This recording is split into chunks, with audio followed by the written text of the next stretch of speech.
नमस्कार साथियों, स्टडी विषय में आपका स्वागत है। आज हम लोग अपने मनोविज्ञान टॉपिक के अंतर्गत एक बहुत ही महत्वपूर्ण टॉपिक शैक्षिक मापन एवं मूल्यांकन पर चर्चा करेंगे। मापन और मूल्यांकन दोनों टॉपिक एक दूसरे से कोरिलेटेड हैं और चूँकि मापन एक सीमित जबकि मूल्यांकन एक बृहद अवधारणा है, तो सबसे पहले हम लोग जानेंगे कि मूल्यांकन क्या है और उसके परिप्रेक्ष्य में जानेंगे कि मूल्यांकन और मापन परस्पर कैसे एक दूसरे से संबंधित हैं और क्या मूल्यांकन के विभिन्न पक्ष हैं और मूल्यांकन किन किन क्षेत्रों में किया जाता है और क्या मूल्यांकन की आवश्यकता है या मूल्यांकन के उद्देश्य क्या है। तो चूँकि मूल्यांकन स्वयं अपने आप में दो शब्दों से मिलकर बना शब्द है, यानी मूल्य प्लस अंकन, यानी मूल्यांकन शब्द की उत्पत्ति दो शब्दों के मिलने से हुई है, मूल्य और अंकन। जिसका शाब्दिक अर्थ क्या होता है? किसी वस्तु या किसी व्यक्ति के मूल्यों को आंकना या परखना, यानी किसी व्यक्ति या वस्तु के जब हम मूल्यों के विषय में चर्चा करते हैं, उसका आकलन करते हैं, तो इस पूरी प्रक्रिया को मूल्यांकन कहा जाता है। और जब यह मूल्यांकन शिक्षा के क्षेत्र में किया जाता है, यानी शिक्षा के क्षेत्र में किए जाने वाले मूल्यांकन को शिक्षा के क्षेत्र में मूल्यांकन, तो इस मूल्यांकन को क्या कहा जाता है? शैक्षिक मूल्यांकन, एजुकेशनल मेजरमेंट। यानी शैक्षिक मूल्यांकन का तात्पर्य है शिक्षा के क्षेत्र में किए जाने वाले मूल्यांकन की प्रक्रिया से। और शैक्षिक मूल्यांकन के संदर्भ में वर्तमान में शिक्षा मनोविज्ञान के अंतर्गत तीन मुख्य विधियां अपनाई जाती हैं। तो शैक्षिक मूल्यांकन की मुख्य विधियां कितनी हैं? तीन। इन तीनों के लिए महत्वपूर्ण था परीक्षण, मापन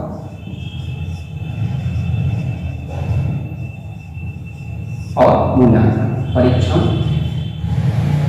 मापन और मूल्यांकन। तो शैक्षिक मूल्यांकन की कितनी विधियां हैं? परीक्षण, मापन और मूल्यांकन। तो इसमें चूंकि प्रथम शब्द क्या दिया गया? परीक्षण। परीक्षण के तत्पश्चात मापन और मापन के पश्चात मूल्यांकन। तो सबसे पहले हम लोग जानेंगे कि परीक्षण, एक अच्छे परीक्षण की क्या विशेषताएं होती हैं। ये यूपी टेट परीक्षा में प्रश्न बन चुका है कि एक उत्तम परीक्षण की क्या विशेषताएं होती हैं। तो उत्तम परीक्षण की विशेषताओं के संदर्भ में ये कुछ शब्द महत्वपूर्ण हैं जिन्हें हमको ध्यान रखना है कि एक उत्तम परीक्षण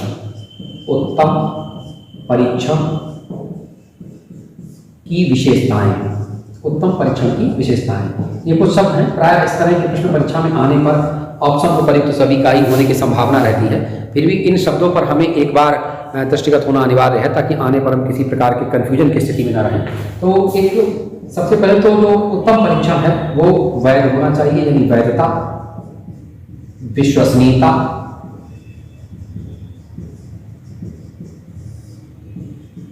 प्राय वस्तुनिष्ठ परीक्षण को ही उत्तम परीक्षण माना जाता है। तो वस्तुनिष्ठता यानी ऑब्जेक्टिविटी और व्यापकता, यानी परीक्षण कैसा होना चाहिए?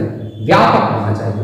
फिर व्यवहारिकता, व्यवहारिकता इन द सेंस क्या है कि प्रैक्टिकल जो भी टेस्टिंग है, परीक्षण किया जा रहा है, उसमें व्यवहारिक विषय वस्तु का समावेश होना चाहिए, दैनिक जीवन से संबंधित विषयों से संबंधित प्रश्न होने चाहिए।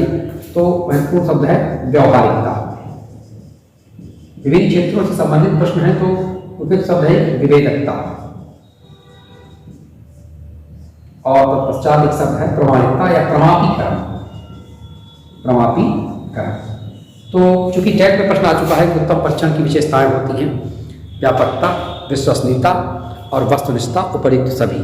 तो इस प्रश्न का सही आंसर रहा था उपयुक्त सभी। तो उत्तम परीक्षण के संदर्भ में हम लोगों ने जाना कि उत्तम परीक्षण विश्वसनीय, वैध, व्यापक, वस्तुनिष्ठ, प्रमाणिकता लिए हुए, विविधता से परिपूर्ण तथा व्यवहारिक होता है। तो ये हम लोगों ने शैक्षिक मूल्यांकन के संदर्भ में जो उसकी तीन प्रमुख विधियां हैं, परीक्षण, मापन और मूल्यांकन, उसमें परीक्षण के विषय में कुछ बिंदुओं को जाना था। इसी प्रकार अगला इस संदर्भ में हम लोग जो सेगमेंट देखेंगे वो मापन, यानी शैक्षिक मापन। तो शैक्षिक जो मापन है, शिक्षा के क्षेत्र में किए जाने वाले मापन को, शिक्षा के क्षेत्र में किए जाने वाले मापन को शैक्षिक मापन कहा जाता है।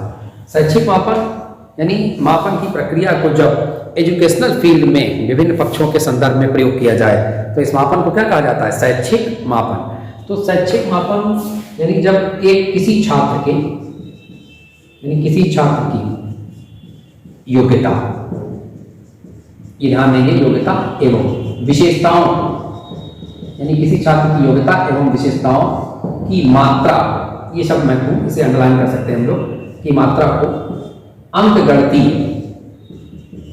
अंकगणितीय रूप प्रदान किया जाता है। यानी शैक्षिक मापन का अर्थ क्या है कि किसी छात्र की शिक्षा के क्षेत्र में जब उसकी योग्यताओं और उसकी विशेषताओं को जो उनकी मात्रा है उन्हें अंकगणितीय रूप प्रदान किया, कोई संख्या प्रदान की जाती है, तो इस प्रक्रिया को शैक्षिक मापन कहा जाता है। और मनोवैज्ञानिक गिलफोर्ड के अनुसार ये इन्होंने शैक्षिक मापन के संदर्भ में स्टेटमेंट दिया है कि मापन वस्तुओं या घटनाओं को तर्कपूर्ण ढंग से संख्या प्रदान करने की प्रक्रिया है। मापन वस्तुओं या घटनाओं को तर्कपूर्ण, देखिए तर्कपूर्ण का अर्थ क्या है, गणित तर्क कौन है, गणित और विज्ञान, तर्कपूर्ण ढंग से संख्या, देखिए संख्या का क्या हो जाएगा, अंकगणितीय संख्या प्रदान करने की प्रक्रिया है। तो शैक्षिक मापन का अर्थ क्या है, शिक्षा क्षेत्र में प्रयोग किया जाने वाला मापन, और यह मापन शैक्षणिक उपलब्धियों से या शिक्षा के क्षेत्र में विभिन्न उद्देश्यों से संबंधित है और किसी भी छात्र की योग्यता, उसकी विशेषताओं को उसमें अंकगणितीय आधार प्रदान किया जाता है। और गिलफोर्ड के अनुसार मापन वस्तुओं और घटनाओं को तर्कपूर्ण ढंग से संख्या प्रदान करने की प्रक्रिया है। शैक्षिक मापन मुख्यतः 4 क्षेत्रों में किया जाता है। ये क्षेत्र भी हमारे लिए महत्वपूर्ण है, यानी शैक्षिक मापन के क्षेत्र। तो शैक्षिक मापन के क्षेत्रों को हम लोग 4 वर्गों में विभाजित कर सकते हैं। शैक्षिक मापन के क्षेत्र, शैक्षिक मापन के क्षेत्र मुख्यतः कितने, 4 महत्वपूर्ण दिया गया वर्गीकरण, यानी शैक्षिक मापन के आधार पर हम छात्रों को वर्गीकृत कर सकते हैं। मापन के आधार पर ही इनका चयन किया जा सकता है और शोध में विभिन्न पक्षों के मापन की आवश्यकता होती है। संबंध में एक अंतर महत्वपूर्ण बिंदु तुलना, यानी हमें छात्रों को उनकी योग्यताओं के आधार पर अगर वर्गीकृत करना है या उनकी बुद्धिमत्ता के आधार पर उनके अलग अलग वर्ग निर्धारित करने हैं और इसी तरह से छात्रों का चयन करना है, शोध के संदर्भ में विभिन्न पक्षों के संदर्भ में हमें एक निष्कर्ष निकालना है, तो इस निष्कर्ष के लिए विभिन्न पक्षों के संदर्भ में मापन की प्रक्रिया का अपनाया जाना अनिवार्य है, एक महत्वपूर्ण घटक है जिस पर हमें ध्यान देना रहता है। और उसके बाद तुलना, हम किन्हीं दो विषय वस्तुओं, व्यक्तियों या किन्हीं भी घटनाओं की अगर तुलना करना चाहते हैं तो उनके संदर्भ में हमें कुछ ऐसे बिंदु चाहिए जिनके आधार पर हम उन्हें कम या अधिक या उनकी संख्यात्मक प्रवृत्ति के आधार पर उनका आकलन कर सके, उनमें विभेद कर सके, उनमें परस्पर क्या कर सके, तुलना कर सके। तो शैक्षिक मापन के मुख्यतः जो क्षेत्र हैं वो 4 माने गए हैं, वर्गीकरण, चयन, शोध और तुलना। इसी प्रकार से जो शैक्षिक मापन के महत्वपूर्ण शब्द के लिए अगर बात करें तो यह है कि जो शैक्षिक मापन के क्षेत्र हैं वो 4 निर्धारित किए गए, जबकि इसके स्तर, लेवल या चरण, ये भी 4 निर्धारित किए गए। तो शैक्षिक मापन के अगर हम लोग स्तर पर बात करते हैं, लेवल पर, शैक्षिक मापन के स्तर, ये भी एक निश्चित संख्या है 4। पहला स्तर निर्धारित किया गया है शाब्दिक स्तर। कौन सा स्तर, शाब्दिक, यानी वर्बल लेवल है, शाब्दिक स्तर। दूसरा है क्रमिक स्तर, अंतराल स्तर, इंटरवल लेवल, अंतराल स्तर, और अंत में दिया गया है अनुपात स्तर, अनुपात स्तर। तो ये एक शैक्षिक मापन की व्यवस्था जिसके अंतर्गत 4 स्तरों का निर्धारण किया गया है, शाब्दिक, क्रमिक, अंतराल और अनुपात। तो परीक्षण के पश्चात हमने जाना कि मापन के अंतर्गत की वस्तुओं और घटनाओं को तर्कपूर्ण ढंग से संख्या प्रदान की जाती है।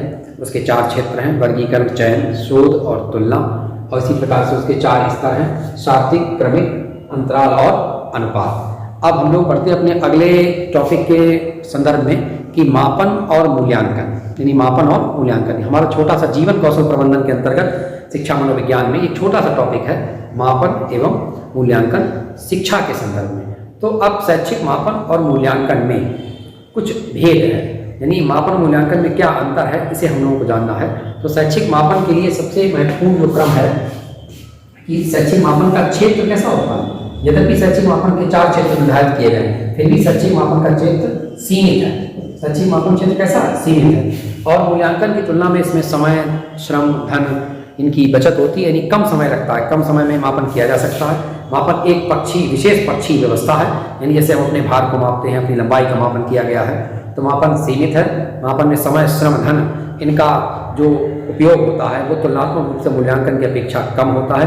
और साथ ही शैक्षिक मापन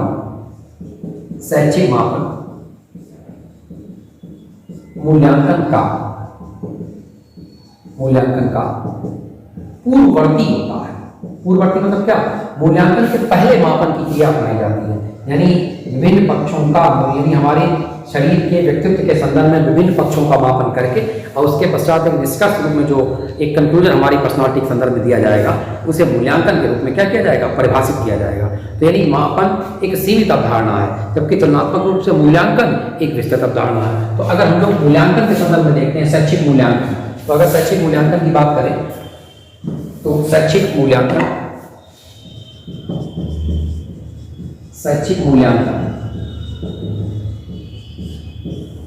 का क्षेत्र, देखिए मापन का क्षेत्र सीमित है, तो मूल्यांकन क्षेत्र कैसा है? व्यापक है। दूसरा एक महत्वपूर्ण शब्द यहाँ समय, श्रम, धन सभी की क्या अधिक आवश्यकता होती है। मूल्यांकन में समय अधिक लगता है, क्योंकि कई पक्षों का मापन करने के पश्चात मूल्यांकन की एक निष्कर्षात्मक अवधारणा दी जाती है। तो मूल्यांकन एक व्यापक विस्तृत अवधारणा है और समय, श्रम, धन अधिक लग रहा है। और साथ ही महत्वपूर्ण शब्द क्या है? मूल्यांकन मापन का परवर्ती होता है, यानी मापन की प्रक्रिया के पश्चात ही मूल्यांकन को निर्धारित किया जाएगा, मूल्यांकन किया जाएगा। मूल्यांकन मापन का परिवर्ती होता है। और अब एक सबसे जो विशेष ध्यान देने वाली बात है कि शिक्षा मनोविज्ञान के अंतर्गत हमारे यूपी-टेट या सुपर टेट के सिलेबस में जीवन कौशल प्रबंधन में शैक्षिक मापन एवं मूल्यांकन की आवश्यकता क्या है। तो चूंकि शिक्षा के क्षेत्र में नित्य प्रति नवीन नवाचारों का प्रयोग किया जा रहा है, तो सबसे जो इसमें एक निष्कर्ष बात निकल कर आती है कि मूल्यांकन छात्रों का प्रतिदिन, प्रतिवर्ष और प्रति माह अलग अलग प्रकार से शिक्षकों के द्वारा किया जाता है। किसी भी पाठ्यक्रम के निर्धारण में मूल्यांकन की अपनी एक भूमिका होती है, लेकिन शैक्षिक मूल्यांकन के कुछ अपने निश्चित उद्देश्य निहित होते हैं और उन उद्देश्यों को दृष्टिगत रखते हुए ही प्रश्नों का निर्धारण किया जाता है। और प्रश्नों को इस प्रकार से व्यवस्थित किया जाता है कि शैक्षिक जो मूल्यांकन है वो उन उद्देश्यों तक पहुँचे जिनको निर्धारित करते हुए ही इस पूरे पाठ्यक्रम का निर्धारण किया गया था। जैसे एक निश्चित अवधि के अंतर्गत एक छात्र को प्राप्त करना होता है, जिसे हम उसकी पूरे सत्र के उपरांत शैक्षणिक उपलब्धि या एजुकेशनल अचीवमेंट के संदर्भ में परिभाषित करते हैं। तो चूंकि शैक्षिक मूल्यांकन शिक्षण अधिगम प्रक्रिया से जुड़ा हुआ ही एक शब्द है, तो सबसे पहले तो शैक्षिक मूल्यांकन के उद्देश्यों में शैक्षिक मूल्यांकन के उद्देश्यों के अंतर्गत एक जो मुख्य बिंदु है वो शिक्षण के उद्देश्यों का निर्धारण, क्योंकि मूल्यांकन के माध्यम से ही ये पता चलता है कि किन क्षेत्रों में छात्रों की कमियां हैं और उन्हीं कमियों को दृष्टिगत रखते हुए ही हमें पूरी शिक्षण विधियों के शिक्षण पाठ्यक्रम को इस प्रकार से व्यवस्थित करना है कि छात्रों की उन कमियों को पता लगाकर उनकी पहचान करके उन्हें दूर किया जा सके। तो शिक्षण उद्देश्यों के निर्धारण में एक ये शब्द है, शिक्षण उद्देश्यों के निर्धारण में। इसके पश्चात मूल्यांकन के माध्यम से छात्र की प्रगति का उसे ज्ञान होता है कि उसका स्तर क्या है, उसका ज्ञान होता है। तो छात्र मूल्यांकन के पश्चात अपने फीडबैक से, यानी अपने रिजल्ट के, अपने परिणाम के ज्ञान से, ये प्रेरणा की एक चूंकि विधि भी है प्रगति का ज्ञान, तो अपने ज्ञान से छात्र अपने स्तर से प्रेरित होता है आगे बढ़ने के लिए। तो दूसरा शब्द है छात्रों को अभिप्रेरित करने के लिए, यानी मूल्यांकन की आवश्यकता क्या है? छात्रों को अभिप्रेरित करने